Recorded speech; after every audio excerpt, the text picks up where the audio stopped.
Machilipatnam NH65 పక్కన కేవలం 13,000కే గజం. Sunny sands gated Vilas KBP developers.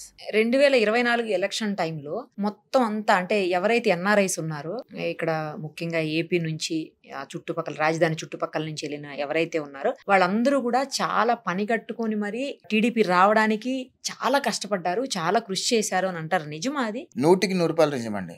2024 elections లో NRIs played a key role.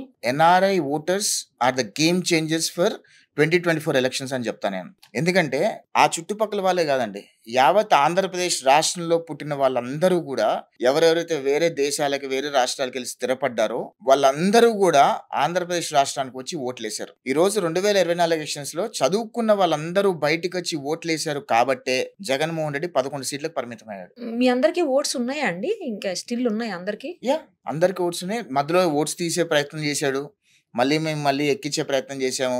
అన్ని రకరకాలుగా గత 5 సంవత్సరాల్లో ఆయన అభివృద్ధి చేసింది ఏం లేదు, రూపాయి అభివృద్ధి చేయలేదు. అంతా అప్పు చేసి సంక్షేమం పట్టాడు కానీ సంపద సృష్టించి సంపద పంచే ప్రయత్నం ఎక్కడ జరగలేదు. సో రాష్ట్ర ఖజానాను కొల్లగొట్టే ప్రయత్నం చేశాడు. రాష్ట్రం మీద 8,000 లక్షల కోట్ల రూపాయలు అప్పులు చేశాడు. అదే విధంగా సహజ వనరులు బాక్సైట్, లాటరైట్, తోరియము, టైటానియము, ఎర్రచందనము ఇవన్నీ కూడా కొల్లగొట్టే ప్రయత్నం చేశాడు. అనేక రకాలుగా ఆడపిల్లల్ని మాయం చేసే ప్రయత్నం చేశారు. ఆడపిల్లలతో సరోగసి లాంటి భయంకరమైన నీచమైన కుట్రలకు అమ్మేసే ప్రయత్నం చేశారు. 1-2 కాదండి, అనేక రకాలుగా గత 5 సంవత్సరాల్లో రాష్ట్రాన్ని అల్లకల్లోలం చేసి సర్వనాశనం చేసే ప్రయత్నం చేశాడు. ఆంధ్రప్రదేశ్ రాష్ట్రం 25 ఏళ్ళు వెనక్కి వెళ్ళిపోయింది. ఇప్పుడు ఆ టైంలో చాలా మంది మిస్ అయ్యారని అంటున్నారు కదా, గతంలో కూడా చాలా మంది నేతలు అన్నారు అదే మాట. మరి వాళ్ళందరినీ అంటే ఐడెంటిఫై చేసే ప్రయత్నం చేస్తున్నారా? 100% వచ్చాక ఆల్రెడీ మా ప్రభుత్వం వచ్చిన తర్వాత ఎవరెవరైతే ఆడపిల్లలు రాష్ట్రం నుంచి మాయమయ్యారో వాళ్ళలో ఐడెంటిఫై చేసే ప్రయత్నం చేస్తున్నాము. ఐడెంటిఫై అయిన వాళ్ళని వెనక్కి తీసుకొచ్చే ప్రయత్నం చేస్తున్నాము. కొంతమంది ప్రాస్టిట్యూషన్ దాంట్లో ఊబిలో చిక్కుకుపోయారు, వాళ్ళని తీసుకొచ్చే ప్రయత్నం చేస్తాం. కొంతమంది చాలా మందికి ఐడెంటిఫైడ్ గా ఉన్నారు.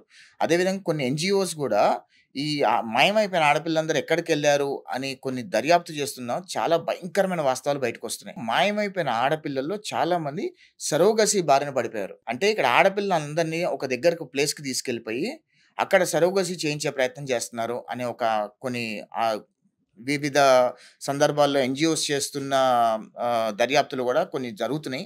ఏపీ పోలీస్ కూడా దాని మీద దర్యాప్తు సాధిస్తుంది. ఆ ఇష్యూస్ అన్ని కూడా పర్ఫెక్ట్గా ఒక కేసు ఎస్టాబ్లిష్ చేసి ఏ రకంగా అయితే వాస్తవాలన్నీ ప్రజలు చెప్పే ప్రయత్నం అతి త్వరలోనే జరుగుతుంది. అమ్మాయిలను మిస్ అయిన విషయంలో చాలా భయంకరమైన వాస్తవాలు అతి త్వరలో బయటకు రాబోతాయి. జరుగుతుంది. అయితే చాలా పెద్ద ఇన్వెస్టిగేషన్ జరుగుతుంది దాని మీద. దాని గురించి వాస్తవాలన్నీ కూడా ఫ్యాక్ట్స్ అన్ని ఎస్టాబ్లిష్ అయిన తర్వాత గత 5 సంవత్సరాల్లో మాయమైపోయిన అమ్మాయిలు ఎక్కడ వెళ్ళారు, ఎక్కడ కూరుకుపోయారు, ఎక్కడ బలైపోయారు, ఎక్కడ ఇరుక్కుపోయారు, ఇవన్నీ కూడా ఫ్యాక్చువల్ ఎవిడెన్సెస్ తో కేసు ఎస్టాబ్లిష్ చేసి పోలీసులు భయంకరమైన వాస్తవాలు అతి త్వరలో బయట పెట్టబోతున్నారు. మీకు సరోగసిది ఒకటే చెప్పాను, అమ్మాయిల స్కిన్ తీసి కూడా స్కిన్ ప్యాచింగ్స్ దగ్గర నుంచి అనేక రకాలుగా భయంకరమైన వాస్తవాలు కూడా అతి త్వరలోనే బయటకు రాబోతున్నాయి. నేను కొన్ని ఎగ్జాంపుల్స్ మాత్రమే చెప్తున్నా, వాస్తవాలన్నీ అతి త్వరలో బయటకు రాబోతాయి. అయితే చాలా బిగ్ సెన్సేషన్ అవుతుంది. చాలా పెద్ద సెన్సేషన్. లిక్కర్ స్కామ్ కంటే 100 రెట్లు భయంకరమైన డేంజరస్ స్కామ్ అది. ఎవరో చాలా మంది ఇన్వాల్వ్ అయి ఉండాలి. పెద్ద రాజకీయ నాయకులు ఇన్వాల్వ్ అయి ఉన్నారు, మంత్రులు ఇన్వాల్వ్ అయి ఉన్నారు, గత ప్రభుత్వంలో మంత్రులు ఇన్వాల్వ్ అయి ఉన్నారు. వాళ్ళందరూ కూడా ఖచ్చితంగా ఈ ఫ్యాక్ట్స్ అన్ని ఎవిడెన్సెస్ అన్ని కూడా బయటికి తీసుకొచ్చి వాళ్ళని శిక్షించే ప్రయత్నము, రాష్ట్ర ప్రజలకు వాస్తవాలు చెప్పే ప్రయత్నం కూడా చేస్తాం. సుమన్ టీవీలో మీ పర్సనల్ అండ్ బిజినెస్ ప్రమోషన్స్ కోసం కింది నెంబర్ కి కాంటాక్ట్ చేయండి.